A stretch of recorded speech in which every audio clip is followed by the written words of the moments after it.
ครับ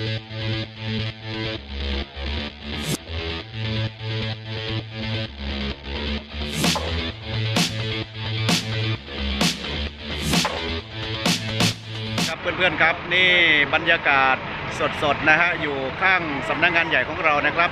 กำลังจะเตรียมตัวพาพี่น้องเราไปเที่ยวที่ชุมพรนะครับรอบนี้ไปทั้งหมดเกือบ400คนนะฮะ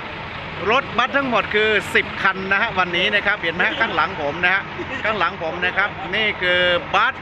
ทั้งหมดเลยนะฮะที่เราพาไปเที่ยวนะครับทั้งหมดเกือบ400คนนะ300กว่าคนนะครับบัสทั้งหมดคือ10คัน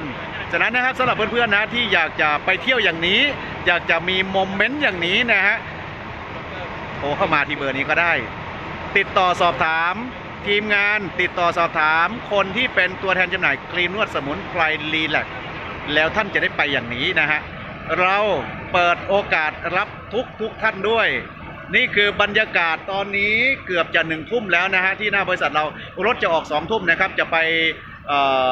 สว่างที่ชุมพรแล้วก็ไปลงตลาดนะฮะพากันท่องเที่ยวแล้วก็ไปทานอาหารเช้าเสร็จแล้วนะฮะลงทะเลเลยนะฮะเราจะไปนี่คือสิ่งที่มันเกิดขึ้นจริงๆจาก CCI นะฮะ CCI เป็นผู้ที่ดูแลในเรื่องของการจัดจำหน่ายของครีมนวดสมุนไพรรีแลกซ์แล้วเรายังมีสินค้าที่เป็นสมุนไพรต่างๆอีกมากมายเลยนะครับ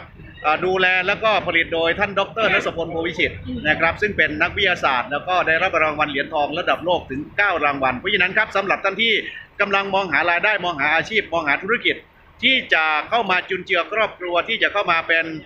เพิ่มรายรับนะฮะเพิ่มรายรับแล้วก็จะสานให้ครอบครัวของเราแข็งแรงเนี่ยนะครับติดต่อเข้ามานะฮะเรายินดีที่จะให้คำปรึกษาเรายินดีที่จะให้คำแนะนำทุกคนไม่ได้เก่งและทุกคนไม่ได้ประสบความสำเร็จมาแต่กำเนิดแต่ทุกคนสามารถที่จะเรียนรู้ได้เรามีช่องทางที่จะ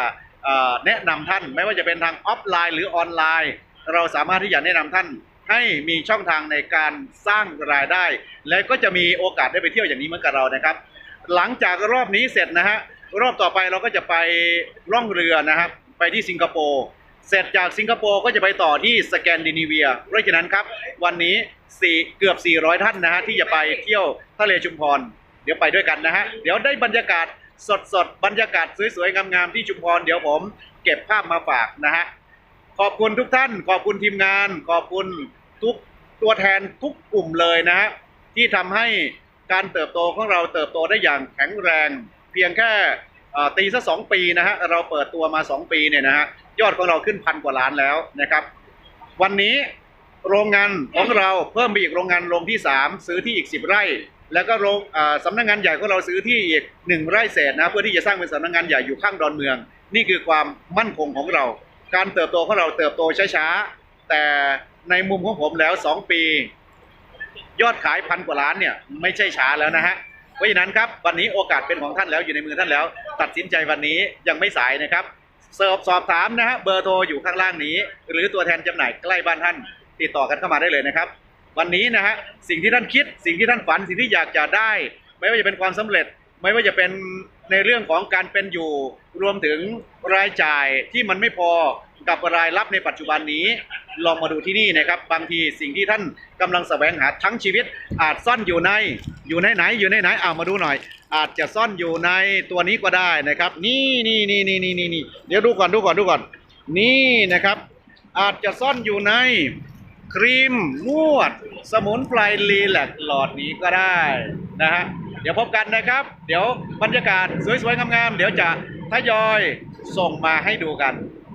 ไปแล้วนะครับขอบคุณทุกท่านครับเดี๋ยวคอยติดตามชมนะครับว่าเราจะไปเที่ยวไหนกันไปเลย